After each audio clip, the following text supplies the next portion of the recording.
From 1980 and directed by David Paulson comes Schizoid, a kind of canon entry 80s movie that tries to eke in on the Giallo subgenre, brings with it Klaus Kinski, and it's all kind of about this therapist group. Klaus Kinski is the doctor in charge of it all.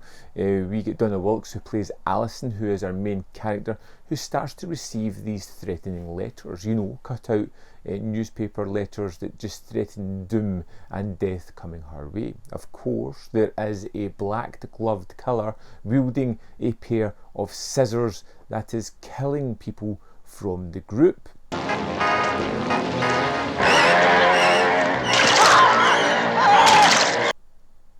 Remarkably picking the ones that just happen to be going away for a little while, so nobody really notices that they are missing for a period of time.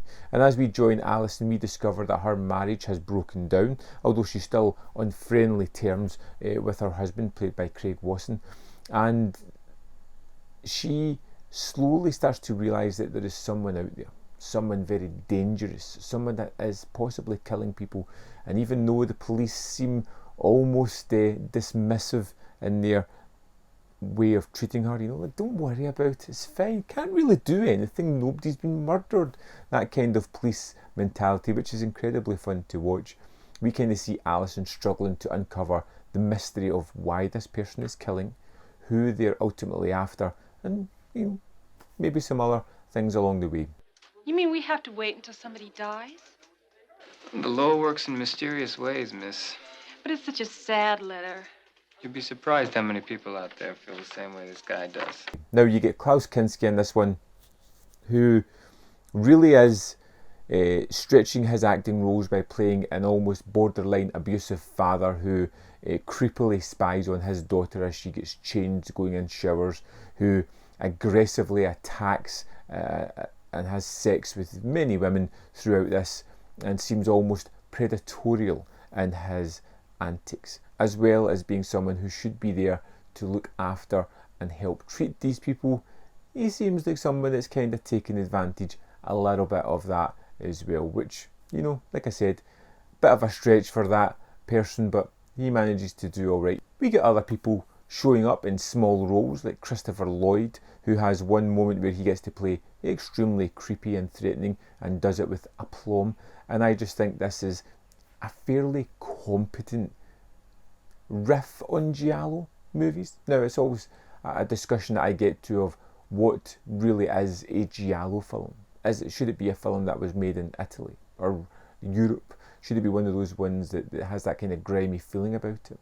Even though this was a low-budget American production that apes a lot of the Giallo facets, it still feels a little bit too polished, a little bit too clean in certain aspects, and wraps up just a little bit too neatly at the end of it. In fact, I love how the credits play over the police coming into the final crime scene and kind of discovering all the pieces, and it doesn't really fade to black anytime soon. It just lets the credits roll for a little while. The murders are pretty violent and pretty good. There's one in a bathtub or a hot tub, which is really kind of visceral and in your face and kind of disgusting. The mystery at the heart of this one is pretty good as well. It's an interesting idea, and I think it's well played out, although it's not overly surprising when you look at the people involved within the movie of who the killer can be. It definitely tries to point you in the direction of lots of red herrings.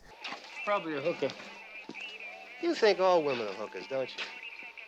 I mean, Louis, she had 2 pounds of makeup on her face. She's either a hooker, an actress, a dancer, something. And it's one of those movies that's more competent, good enough, but not great. It should be said that the 4K disc, because this is a 4K disc from Vinegar Syndrome, just looks amazing. Because I just saw Schizoid for the first time, I think it was last year. I enjoyed it. Going into this one, couldn't remember who the murderer was, because it was not one that stuck with me.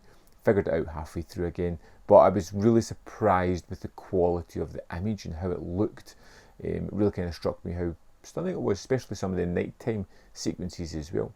I think this is a fairly decent movie. If you are interested in kind of Giallo movies, the murder mysteries, and you want to kind of eke your way in this is a very good entry point, I would say. It's not great, but it'll tee you up for the kind of feeling and idea that you'll get from some of the Giallo classics that you may discover after this. Personally, I like Schizoid. It's fun, it's enjoyable, it's quick, doesn't go out its way to really distinguish itself in that subgenre, but it does enough. I enjoyed watching it a second time. I will probably watch it again and get much the same feeling out of it. I'd love to know your thoughts on Schizoid, whether you think it was great, bad, indifferent. Let me know in the comment box below and we'll have a little discussion about it. As always, there is more content up here. You can see more of my stuff, and if you click that like button down below, it'll stop Klaus Kinski from pervily watching me as I go into the shower. I really don't want that to happen, so hit that like button.